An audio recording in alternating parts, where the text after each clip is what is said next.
Hola a todos, muchísimas gracias por estar ahí otra vez. Bienvenidos a Argentina para Amar. Vamos a hablar de los trenes, nada más que de los trenes. Cuando sabemos que debiéramos ocuparnos del transporte en general, porque los agujeros son grandes, no nos alcanza ni nos va a alcanzar la hora para ocuparnos de lo que está pasando con los trenes. Todo lo que vaya a decir en esta presentación lo saben todos. El mal funcionamiento de los trenes, los accidentes que cada vez son más graves, que son cada vez peores, que son cada vez más usuales, que se repiten, la falta de inversiones, el estado de los vagones, ¿qué les puedo decir? Las cancelaciones, las demoras, la falta de servicio en algunos casos, el tren que era el medio de transporte, porque era el medio de transporte, seguro, pasaba por absolutamente todo el país, el tren de carga, que permitía que en las rutas tampoco hubiera tantos autos y tantos camiones. En estas últimas décadas el tren se convirtió en otra cosa, lamentablemente. Yo le decía a los invitados que ya les voy a presentar, siempre viví cerca del tren y uno de chiquitito pasaba solo a ver el tren, cuando era más grande a saludar a la gente del tren. Y bueno, vamos a hablar ahora de la verdad, de lo que pasa. La gente viaja en tren para venir a trabajar, para ir y volver a su casa, y viaja en condiciones incalificables, no podemos decirlo. Todavía vemos a veces desde abajo, como peatones o desde el auto, a la gente en los techos, ¿no? Lo seguimos viendo, cada vez se ven más, rotos, todos rotos, y también nos vamos a preguntar qué hace el Estado con los subsidios, porque se supone que le estamos dando nuestra plata al Estado o a las empresas, o que nuestra plata va hacia el sostén de estos trenes cada vez peores. Lo mejor vas a empezar a escuchar a los usuarios, a Juan, por ejemplo, que ¿cuántas veces viajas ahora por semana? Y ahora estoy viajando 2 veces por semana. ¿Se viaja mal? Sí, bastante mal. Es muy fuerte esto de que uno no sabe si en algún momento el tren se para. Sigue pasando. De golpe se para y te tenés que bajar. Sigue pasando. ¿Y qué haces? ¿Esperas otro o te tomas un colectivo? Hay muchas estrategias. ¿Qué suele hacer un usuario arquitecto como vos? Por eso te digo, hay muchas estrategias. El que conoce el Roca sabe que lo mejor es quedarse en la estación porque en 20 minutos o media hora probablemente vuelva a funcionar. Sí, si tienes a media hora. Sí, la tenés. No, y si no es imposible porque el Roca en general, por la zona en la que va, ya sea el de La Plata o ya sea el ramal eléctrico o el diésel que va a Temperley, no tenés alternativa, porque vos te deja, por ejemplo, el tren en Lanús, tenés que ir hasta Lomas de Zamora, vos tenés que bajarte del tren, si estás en la estación, si no te deja por la mitad del camino, ir hacia Pavón o hacia alguna avenida y tratar de agarrar algún colectivo, alguna tráfico o alguna otra cosa que te alcance. Y vos te imaginás cuando esa masa sale, es muy difícil agarrar cualquier complicado, alternativa. mejor esperar, porque el rebusque es complejo. Sí, mejor, la experiencia te indica con el tiempo que lo mejor es que te quedes en la estación y bueno, esperes que la cosa se restablezca. Juan, ¿cuándo decidiste pasar de usuario a Yo había empezado, pertenecer a un grupo que reclama? Claro, yo había empezado particularmente en lo personal en el 2003, en el mismo momento en el que esto se empezó a dar, yo empecé a hacer mis quejas, presentaciones, y después, bueno, ya con internet un poco más difundido, como empezó a pasar, encontré un grupo de usuarios revolviendo, uno revuelve con el Google, y encontré un grupo de locos que estaban haciendo más o menos lo mismo, y dije, bueno, si nos juntamos... A reclamar entonces, pero ¿y de quién es la responsabilidad, a tu criterio, de que funcionen mal los trenes? Del gobierno, indudablemente. Indudablemente. Es el Estado Nacional el concedente, es el Estado Nacional el que tiene que controlar a las empresas, es el Estado Nacional el que da los subsidios. Si el servicio es malo, indudablemente la culpa no es del chancho, sino el que da de comer, ¿no? Existen otros grupos, como por ejemplo autoconvocados por el tren. Por eso vamos a presentar a otro usuario que se convirtió en, además de usuario, ser humano, trabajador y tantas otras cosas, en una persona que está reclamando que el Mitre, en este caso, funcione como debería funcionar. Él se llama Carlos. Exactamente. Carlos Dileo. ¿Viajás en el Mitre cuántas veces? Todos los días. Todos los días. Todavía trabajo en San Telmo. Y bueno, viajo todos los días. Lo escuchaba él y es prácticamente parecido. Tratar de rebuscarse. Hoy es por ahí usar el colectivo y después algún otro ramal. o un colectivo y el subte. ¿Pasa que de golpe pare el tren? ¿O alguna vez El otro día me han dejado en Estación Rivadavia, nos quedamos ahí, bueno, nos bajamos. ¿Y ahí no tenés casi nada por Libertador? Y en Libertador en ese momento tomé el 29. El 29, sí. Es llegar una hora después. O sea, ya el tren hoy está tardando una hora.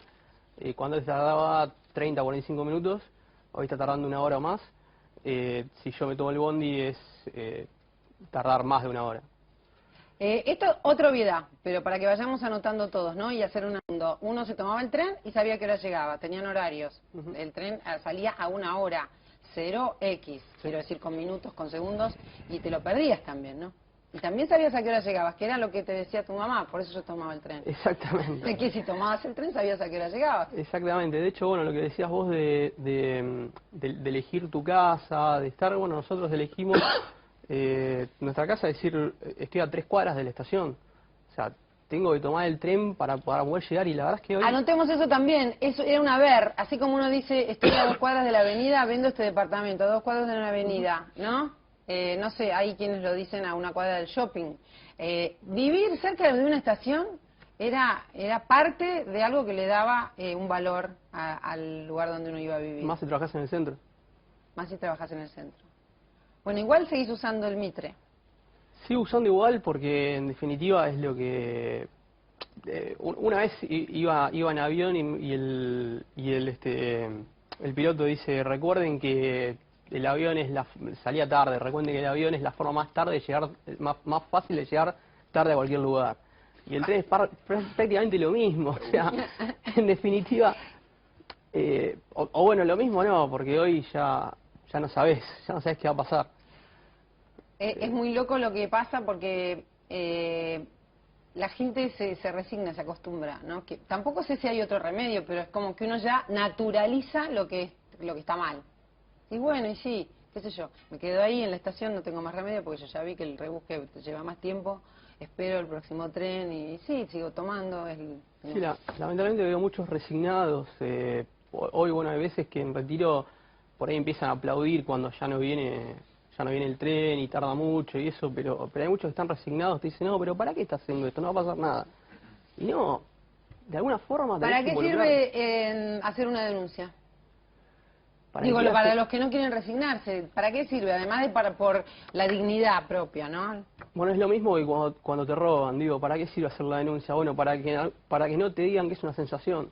O sea, queda en algún lado, digamos, y está bien, la CNRT y demás, vos decís, ¿pero qué están haciendo? Me parece que no están haciendo nada, pero por lo menos para que vayan y vean, sí, la gente realmente está viajando mal y no da para más. Para que vayan y vean cuál es la fantasía de los autoconvocados. ¿Quiénes sean los que van a darse cuenta que está la gente reclamando? Te cuento, nosotros ya hemos presentado en realidad el miércoles 21 una carta a la Defensoría del Pueblo de la Nación. Ya vemos el apoyo del defensor, estamos juntando más firmas, hemos presentado más de 9.000 firmas. Y bueno, la idea es poder justamente tener una auditoría de cómo están los trenes, de qué es lo que han hecho con los subsidios, qué es lo que han hecho antes, qué es lo que están haciendo ahora y demás. Y que hagan la denuncia, bueno, es un poco para que la Defensoría, la CNRT, para que todos los funcionarios que hoy deberían estar ya no con promesas, sino con hechos, se pongan realmente, que vean que la gente necesita algo. Hay gente que no baja los brazos y la sigue peleando, y la pelea por los trenes, por una vida mejor. Hablando de vidas, no nos podemos olvidar por qué y cuándo quedó muy en evidencia el que no lo vio, realmente vive en otro país, este estado de emergencia en el que sentimos que estamos viviendo el 22 de febrero último con la tragedia del tren Sarmiento. Y esto lo decimos porque además hubo 51 personas que ya no están más, ¿no? Hablando de vida o muerte, y lo decimos para presentar a alguien que sigue viajando en el Sarmiento y que está acá con nosotros y que viaja... ¿Cuántas veces por semana? Sí, tengo mi señora sobre todo, que es la que más viaja, y gente de mi familia y muchos amigos, ¿no? Yo vivo en Castelar y el tren es parte de la vida de todos los habitantes de esa ciudad y bueno, de todo el corredor del oeste, ¿no? Porque O sea que tu familia viaja en el Sarmiento. sí, mucha gente viaja. Y es muy interesante cómo se llama el grupo de la gente que protesta y denuncia lo que pasa en el Sarmiento. Sí, es el Frente de Usuarios Desesperados del Sarmiento. Desesperados del Sarmiento. Bueno, de hecho, vos has presentado algunas notas disfrazadas de vaca, hemos hecho varias presentaciones en la estación de Once. En ese momento, bueno, justo mi señora estaba embarazada y muchas veces me llamaba cuando estaba viniendo para avisarme ya que estaba llegando, salía a buscar a la estación y bueno, capaz que pasaba media hora, una hora más de lo que habíamos acordado y no venía. Y bueno, justamente también en ese momento, amigos que son del movimiento humanista, de Caballito, empezaron también gente que viajaba, digamos así, periódicamente, empezaron a tener esta inquietud de hacer algo con el tema del tren. Y bueno, ahí se armaron las primeras consultas, las primeras encuestas a los pasajeros. Ahí me sumé yo también, como un vecino de la estación de Castelar, en el mismo trabajo. Ya, pero ahora el Sarmiento, ¿cómo está? Está, bueno, Mirá, está directamente con menos viajes. Sí, y es un momento... Mira, yo te diría Ahora quisiera hacer un poquito la nos va a historia contar muy quién rápida, ¿no? De corresponde. lo que nosotros hicimos, ¿no? Que fue, digamos, juntar unas 7.000 firmas que presentamos en la CNRT. La idea es que se reconozca lo que pasa. Claro, eso fue básicamente, nosotros recorrimos todos los caminos legales. Hasta fuimos a la Comisión de Transporte de la Cámara de Diputados y Senadores, donde entregamos ahí una cadena de mails, digamos, unas firmas también que habíamos juntado en la calle. Hicimos toda la parte legal que vimos como usuarios. De hecho, hoy estaba revisando algunos escritos que nosotros teníamos y en ese momento decíamos a las autoridades que si para llegar a pasar un accidente se iban a ser cómplices porque le estamos avisando de algo que no que estamos inventando, sino algo que estaba por pasar, por todas las denuncias que teníamos. Teníamos 1000 denuncias donde la gente escribía en el libro de quejas, una copia que nosotros teníamos de TVA, de lo que pasaba. Me gustaría, ya que sí. estás hablando del Sarmiento, vamos a sumar para hablar justamente del tren Sarmiento a Rubén Sobrero, Pollo Sobrero, conocido por todos, que entró en el ferrocarril en 1995 y desde 2002 hace denuncias en la CNRT, en la Comisión Nacional de Transporte, sobre el mal estado y la falta de mantenimiento de las formaciones, las vías y las señales.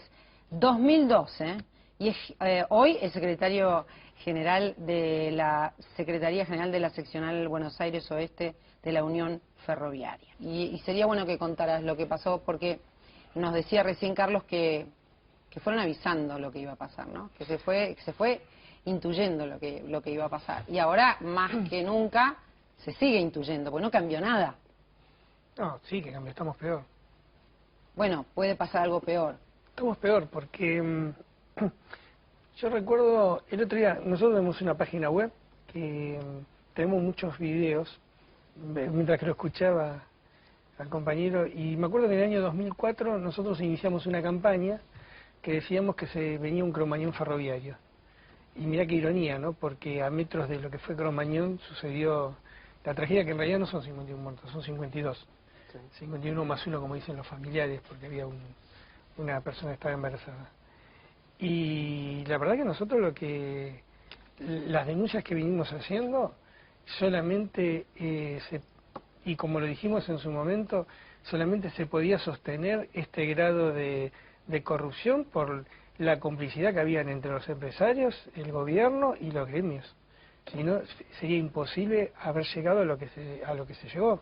Y además a situaciones que uno no imaginaba que podían pasar, como la presión directa a los trabajadores, por ejemplo, para que salga un tren en mal estado. Yo recuerdo que cuando nosotros parábamos por el tema del servicio, obviamente esto con la complicidad de la empresa, que ante cualquier problema técnico decía por problemas gremiales los trenes no salen, y nos hacían hacer un enfrentamiento de pobres contra pobres. Porque nosotros planteamos que los trenes, porque el problema de los frenos en el Sarmiento lo veníamos planteando hacía muchísimo tiempo, y nosotros teníamos los trenes sin freno y no lo queríamos sacar. Y entonces nos paramos en una estación porque no teníamos freno, y la gente misma, la presión que teníamos, muchas veces nos obligaba a hacer cosas que no deberíamos haber hecho. Esto nos llevó a terminar como ya sabíamos que íbamos a terminar. Ahora bien, el problema no es resignarse, porque nosotros, el ferrocarril es un medio que no puede ser reemplazado. En estos días lo vemos claramente. Suspendieron el turno noche para hacer la renovación de vías más rápida y pusieron colectivos. Los colectivos no dan abasto y la gente viaja cada vez peor. De 24 formaciones que teníamos, hoy tenemos 17. Entonces, al menos yo no me pienso resignar y no pienso bajar los brazos. Y creo que todas las presiones que podamos hacer, el problema es que acá en la Argentina falta algo, falta la unidad entre los usuarios y los trabajadores, porque yo recién estaba escuchando lo que le están pidiendo al usuario, el usuario que le está pidiendo a la Defensoría del Pueblo. Sí. Nosotros lo hemos presentado en todos lados, las denuncias. Por ejemplo, nosotros tenemos el estado de cada vagón de la línea Sarmiento, que el 80% no está en condiciones de salir de la línea. 80 es mucho. Y ese es el 80% que no está en condiciones. O sea, lo que está diciendo Rubén es que los usuarios y los trabajadores piensan exactamente lo mismo, pero actúan por separado. Y eso no sirve. Y no está sirviendo. No. Ustedes saben que Pino Solanas habla del estado de los trenes desde los 90, digamos, desde que se privatizó. Se privatizaron los trenes, ramal que para, ramal que cierra, se desguazó, ¿no? Sí. Porque esa es la palabra.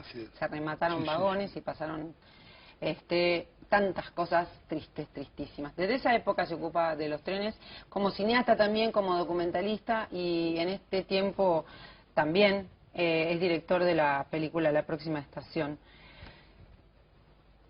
Y Pino nos decía, antes de empezar, no nos olvidemos que a los muertos o los heridos por los trenes hay que sumarle los muertos y los heridos por el exceso de tránsito en las rutas y en las calles. Efectivamente, María Laura, esto es una tragedia, pero es una tragedia que no ha conmovido a la dirigencia nacional. Esto es lo terrible. Pensá vos que el promedio de muertos en calles y rutas es de 8.500 a 9.000 por año. Estoy hablando de 12 veces más los muertos en la guerra de los Malvinas, en la guerra de las calles y las rutas. Y además 13 a 15.000 lisiados. Pensá vos que hay más de 20.000 argentinos, la pérdida humana es monumental, la pérdida económica también para la Argentina, lo que significa. Entonces todo esto no ha conmovido. Deberíamos estar en la emergencia del transporte. ¿Por qué? Porque el 90% del transporte de cargas y de pasajeros pasó a las rutas que tampoco estaban en condiciones. Esto ha sido una verdadera monstruosidad. El tema de los trenes debe ser analizado en múltiples caras.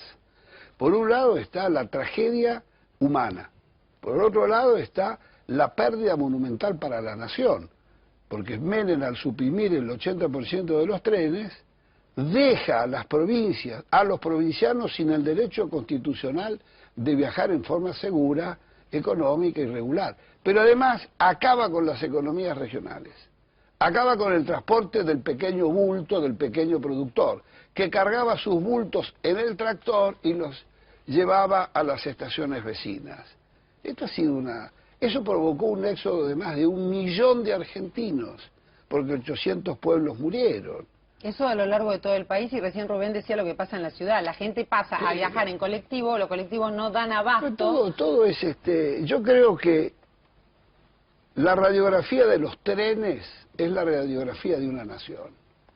Y la radiografía del servicio ferroviario argentino es la radiografía del gobierno nacional, que es el responsable de un asalto a los dineros públicos, porque se niegan a decir la ruta del subsidio, la mitad del dinero destinado a los ferrocarriles, que por no haber llegado son los causantes de los cientos o los miles de muertos y los 52 muertos en febrero en 11, y después el maltrato cotidiano a los trabajadores argentinos. ¿Quiénes son los que toman los trenes suburbanos? Norberto Rosendo está con nosotros y es ingeniero ferroviario, se recibió en la Universidad de Buenos Aires y estudia los trenes hace muchísimo tiempo, trabajó más de 15 años además en ferrocarriles argentinos, asesora de ferrocarriles de distintas provincias, es presidente de la Comisión Nacional Salvemos al Tren. ¿Quiénes manejan hoy los trenes en la Argentina? ¿Quiénes deciden? Fundamentalmente el Estado Nacional, por un lado, en los trenes de pasajeros, en los trenes de carga las empresas y una empresa mayoritaria que es MEPA, que tiene una parte importante del transporte de pasajeros, pero la responsabilidad es del gobierno nacional, fundamentalmente. Yo quería agregar a lo que decía Pino, que esas 8.000 personas, hay que destacar que esas muertes están en la franja de edad entre los 18 y los 30 años. Entonces, cuando hablamos de esas muertes, no estamos hablando de gente que muere o se incapacita en la flor de la edad, cuando está en la parte productiva, en la parte exacto. Es decir, la explosión de muertes debido a la falta de transporte que empuja al uso de las motos, entre otras cosas, es lo que nos...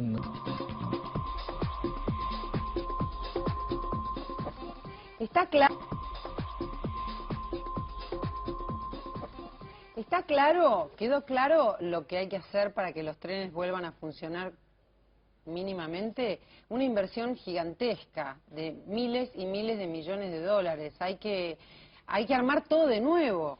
Y esto no es una propaganda de nuestro título de Argentina para armar. Hay que armarlo en serio de nuevo. No hay nada que esté funcionando en relación a los trenes, son muy poquito. Ni hablar de los pasos a nivel, que no los tocamos. Porque en el mundo ya casi no hay pasos a nivel. En Madrid hay dos. ¿Me permitirías con respecto a los costos? En Madrid hay dos pasos a niveles que lo están cambiando, quedan dos nada más. Sí. Y el problema de la solución del transporte y la aglomeración de Madrid lo han solucionado entre tren de cercanía y subterráneo. Cuando hablamos de política de Estado, yo estuve en España cuando cambiaron los ferrocarriles de la mano de Felipe González, porque se tenía que adecuar al mercado común europeo, después era la Unión Europea. Yo estuve ahí y me invitaron a estudiar. Esa misma política que cambió la traza, electrificó los trenes, hizo todo lo que tenía que hacer. Vino Aznar, que tiene de otra ideología total, absolutamente diferente, continuó con la misma política de Estado. Y antes de irse negó 6.600 millones de euros. Cuando vino Zapatero, continuó con la misma política del Estado que empezó González. Felipe González. Continuó, y a hoy, en este momento, la Renfe estatal está fabricando trenes de alta velocidad que le está vendiendo 20 unidades a los chinos. Entonces, yo tengo que preguntarme, ¿a dónde nos quedamos nosotros? Con los concesionarios. Que no invirtieron un solo peso. Y el otro ejemplo... Estamos hablando de continuar políticas de Estado en relación a favorecer y hacer crecer el país. Está bien, y vamos a hablar del tema de inversión también. Porque el que escucha todo esto, el espectador, la verdad, tiene que tomarse una botella de vino para pasar la noche. ¿No? La verdad es que esto tiene solución, María Laura. Argentina ya lo hizo y fue capaz de construir el sistema ferroviario más perfecto del hemisferio sur y el más grande. Fabricábamos locomotoras diésel y a vapor y las exportábamos. Entonces Argentina puede. Ahora, la degradación, la corruptela, la degradación institucional, la complicidad de los gobiernos como el de Cristina con el saqueo, exige refundar el Estado y la ética pública. Acá necesitamos empresas públicas, necesitamos una empresa ferroviaria pública. ¿Qué quiere decir? Con control de los trabajadores y de los pasajeros, que controlen la administración del ferrocarril. El ferrocarril no debe ser del Estado, por supuesto forma parte del patrimonio del Estado, es del público que lo paga y debe servir al público y debe ser controlado por el público, y los trabajadores deben ser los principales guardianes del material ferroviario. Acá hay que reconstruir todo esto y sentir que cada asiento, cada locomotora, cada estación es un bien público de todos y es sagrado. Lo más nuevo que funciona en el ferrocarril Roca, lo más nuevo, se inauguró en noviembre de 1985. Estamos hablando de 28 años. Claro, fue Alfonsín. O sea, bueno, no sé, digo, lo empezaron los militares, lo terminó Alfonsín, bárbaro. Bueno, si vos tenés que lo más nuevo se inauguró en 1985 y no hay inversiones serias, porque esto que hace Randazzo de pintar todo celeste y decir que los trenes están reparándose cuando antes teníamos persianas, teníamos puertas con vidrio, teníamos asientos mullidos, teníamos calefacción y otra serie de cosas, hoy no tenés nada, son prácticamente una lata vacía con asientos de plástico en esos mismos trenes que se habían inaugurado en 1985, lo más nuevo. Lo más viejo tiene 50 años. Entonces, si no hay inversiones serias, si no hay inversiones serias, vos podés pintar 76 veces lo mismo y a los 2 años se cae a pedazos. Pero si yo no tengo política, yo no puedo tener inversión. Pero ahí es otra cosa de lo que hay Vamos a que escuchar decir. a todos, Que la plata que nosotros estamos gastando, no necesitamos poner más plata para volvernos a juntar con los ferrocarriles. Necesitamos hacer inversiones que sean racionales. Eso es lo que hay que decir y tiene que quedar claro. De la Punta Carlos? Sí, sobre todo una cosa de la experiencia que nosotros tuvimos como usuarios en todo el trabajo. Nosotros trabajamos en un frente, en un equipo de gente, donde vimos, digamos, todo un proceso de lo que estamos hablando, ¿no? Digamos, esto no es nuevo, no es ahora. Hubo, digamos, en la década del 90 mucha gente que aplaudió la privatización, muchos medios que apoyaron eso, digamos, la mayoría de la gente estaba de acuerdo con eso, no solo la privatización de los trenes, sino de todas las empresas. Entonces, claro, yo no soy un experto en el tema del tren, yo soy un usuario y he aprendido algunas cosas, sobre todo de escuchar a muchos que son especialistas. Pero también en nuestros reclamos, la oposición, digamos, la gente de otros partidos, nosotros no lo vemos realmente. Nosotros estuvimos en la Comisión de Transporte de la Cámara de Diputados, pedíamos por favor que nos inviten a una sesión para opinar, porque creemos, como acá se está diciendo, que tiene que ser los trabajadores, los usuarios y el Estado como responsable de articular todo eso. Y claro, nosotros no sabemos si hay corrupción entre medios y si se llevan la plata, pero eso habría que ver una viva voz, digamos, no solo pedirle, digamos, al gobierno, sino que todos los que están, digamos, interesados en este tema, diputados, senadores, la gente, en los medios, digamos, convocar, porque eso que Pino diga eso, yo también me duele, digamos, si eso está pasando. Pero ¿dónde voy yo? ¿Con quién me organizo como para trabajar el tema del transporte, que también creemos como usuarios que es un problema de la Argentina, no es un problema, digamos, del Sarmiento? Nosotros empezamos en el Sarmiento y nos fue llevando a enterarnos de muchas cosas. Pero además hay algo que es real. Si existen los subsidios, existe plata que está circulando, que podría estarse invirtiendo, mucha corrupción, ¿no? pero y esa es la complicidad, está totalmente ligado al gobierno eso. El gobierno, la dirección sindical corrupta de la Unión Ferroviaria de la Fraternidad y la Comisión Nacional. Acá hay que limpiar, pasar la escoba, el escobillón, la aspiradora de toda esa conducción donde están todos los cómplices, como bien dijeron los compañeros, todos los técnicos e ingenieros que estuvieron en el desguace del ferrocarril. Acá hay que decir, para terminar, que del Congreso, la Comisión de Transporte no ha funcionado. No sé si tuvo 4 o 5 sesiones en el año. Sí, hay 600 proyectos encajonados en la Cámara de Diputados y ninguna de las denuncias o de los grandes proyectos para debatir la ley ferroviaria, todo esto, todo en cajones. Si hablamos también de gastos, por ejemplo, Rubén, en subsidios aumentaron un 415% como porcentaje del Producto Bruto Interno entre 2005 y 2012. Fíjate que es el gran negocio y yo creo que ese es uno de los temas que tenemos que apuntar. ¿Vos te diste cuenta que ninguna de las empresas se preocupa por controlar el boleto? Por cobrar boleto. ¿Por cobrar? Nosotros estuvimos de paro en las boleterías casi un mes. Y hoy las boleterías del Sarmiento no funciona casi ninguna porque tenemos la implementación del sistema SUBE que no anda. Y no se preocupa. O sea que no se preocupa por cobrar boleto porque el ingreso es por otro lado. Claro, por los subsidios. Ahora yo tengo una pregunta. Si nosotros estamos en condiciones de tener una empresa que se autofinancie, ¿por qué subsidiamos? Claro, habría que cambiar las reglas, ¿no? Porque habría que reestatizar todo lo que es la carga para autofinanciar todo el servicio de trenes como era antes y llegar a todos los rincones del país. ¿Por qué no se hace? Porque es muy sencillo. El gran negociado, que es el ferrocarril, está repartido, como se dijo acá, entre varios empresarios amigos, y por eso es que nosotros tenemos que seguir subsidiando el ferrocarril cuando nosotros nos podríamos autofinanciar tranquilamente. Mira, eso, como usuario te puedo decir 2 cosas. Te inducen a utilizar los medios alternativos. Cualquiera que vive en zona sur, en Lomas de Zamora, en Banfield, y digamos de una clase media con un poquitito más de resto, se toma ahí en el Obelisco una tráfico que te deja sobre Pavón y tarda por ahí lo mismo, más que el tren, pero sabes que vas a llegar. Si vos vas a La Plata, lo más probable es que te cuelgues de la Costera o del Plaza, que es de Ciriliano, que es de ellos, porque el tren lo más probable es que o no funcione, o funcione mal, o va uno cada 24 minutos. Un lindo ejemplo, lo que me hace recordar, lo que nos pasa a nosotros en el ramal Merlo Lobos. Cuando estaba Ciriliano era dueño del ferrocarril y dueño de la línea de colectivo que corría al costado.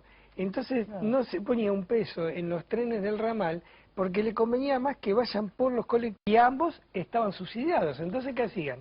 cancelaban trenes para que la gente tome el mismo colectivo del mismo dueño. Exactamente. Que es un gran problema que tenemos. Acá estamos hablando nosotros del ferrocarril suburbano, pero el ferrocarril es nacional. Porque estamos teniendo una mentalidad portuaria, estamos hablando nada más de lo que está pasando acá. Pero ¿y allá que no está el ferrocarril? ¿Qué hacemos con el ferrocarril? ¿Qué hacemos con la tonelada de soja del Chaco a Rosario que sale lo mismo que de Rosario a Ámsterdam? Ese precio no lo puse yo, son los cargadores.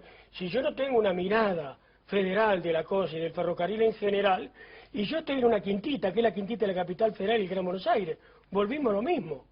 O tenemos una mirada grande, o una mirada muy grande, esta palabra no se pronuncia mucho ahora, una mirada patriótica, y el ferrocarril no se recupera. Acá el ferrocarril no es lo ferroviario, el ferrocarril es un bien nacional, es una cuestión nacional. Y entonces lo tenemos que... El ferrocarril tenía 42.000 kilómetros, tenía 37 talleres. ¿Qué hacemos con todo lo que se perdió? 1.200 pueblos fantasmas, 800 de Copino, hay 236 acá en la provincia de Buenos Aires. ¿Qué hacemos con esa pérdida? ¿Qué hacemos con el cerramiento de la planta de llanta y eje? ¿Dónde está? ¿Quién son los culpables? La clase política está callada. Quiero compartir con ustedes... No quiero meterte ahora este lío. Para armar. Y la cuestión, Juan Carlos, es el tren en el país, a lo largo del país, el tren como bien nacional, dijiste, y el tren que no funciona en ningún caso, porque si se viera desde el punto de vista unitario, como vos decías, o sea, solamente para el Buenos Aires y alrededores, tampoco funciona como tren urbano bien, ¿no? No funciona. No está funcionando, y vamos a repetir, los ferroviarios, como Sobrero, desde 2002 denunciaron... Están mal las vías, están mal la señalización, están mal esto, con denuncias concretas, y a pesar de eso no se escucha, y a pesar de eso hay tragedias. O sea que no estamos hablando solamente de que desaparece o de alguna manera se va dejando de existir el tren, sino que además hay tragedias. Y lo que es lo peor, no es un problema de inversión. Discúlpame, Rosenda, y lo que es lo peor, que cuando denunciamos nos quisieron callar la boca, porque mi detención quedó claro que fue un accionar político.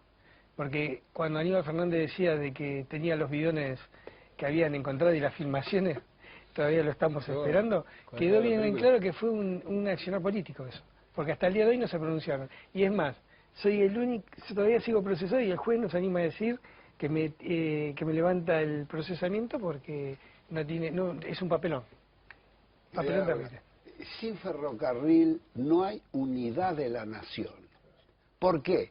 Porque el ferrocarril como transporte terrestre es el único que te asegura una comunicación permanente en las peores condiciones climáticas.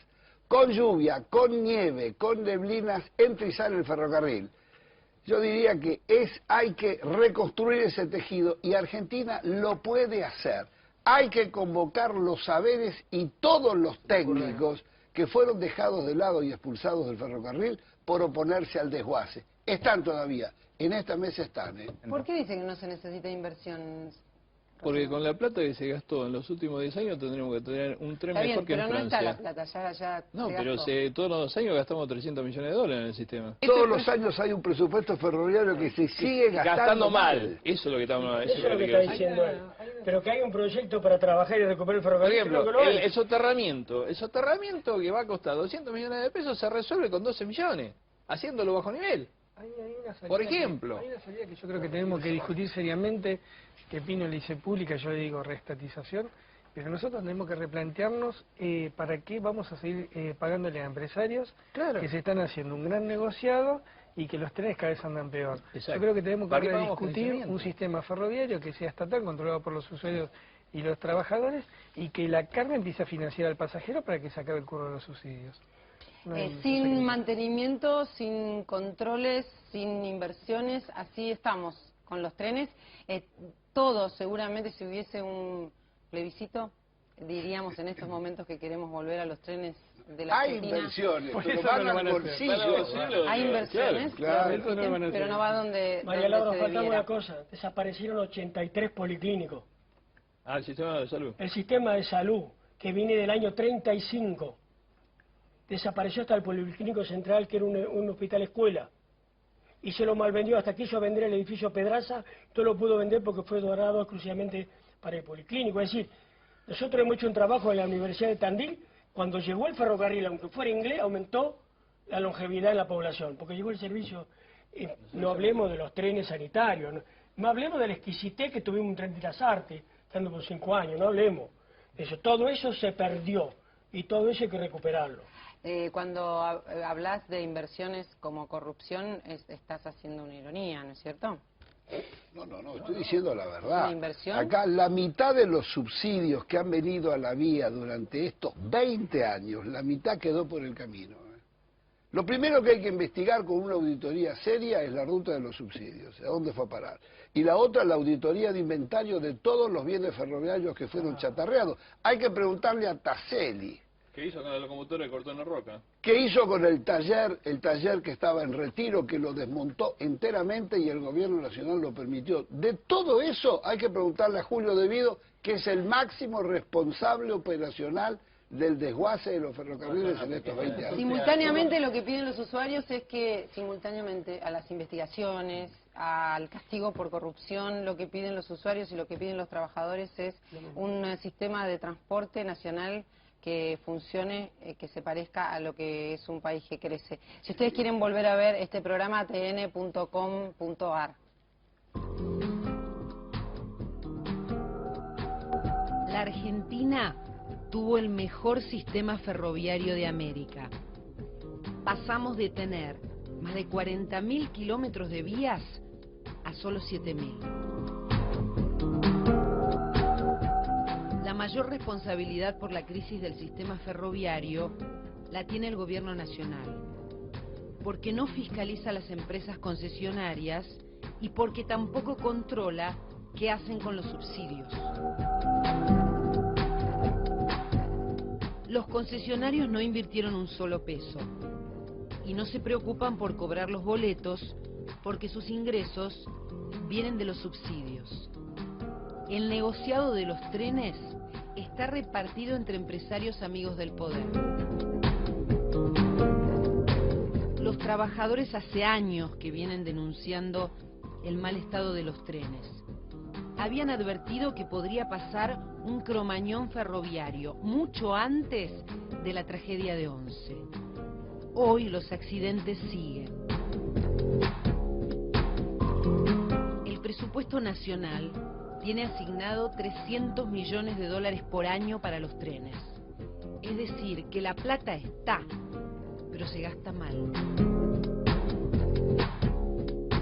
El Ejecutivo Nacional consiente un nido de corrupción muy grande en el área de transporte. Hay que sacar y denunciar a los funcionarios que participaron del desguace del tren. El ferrocarril es un bien nacional. Por eso, el país necesita una empresa ferroviaria pública con control de los pasajeros y de los trabajadores.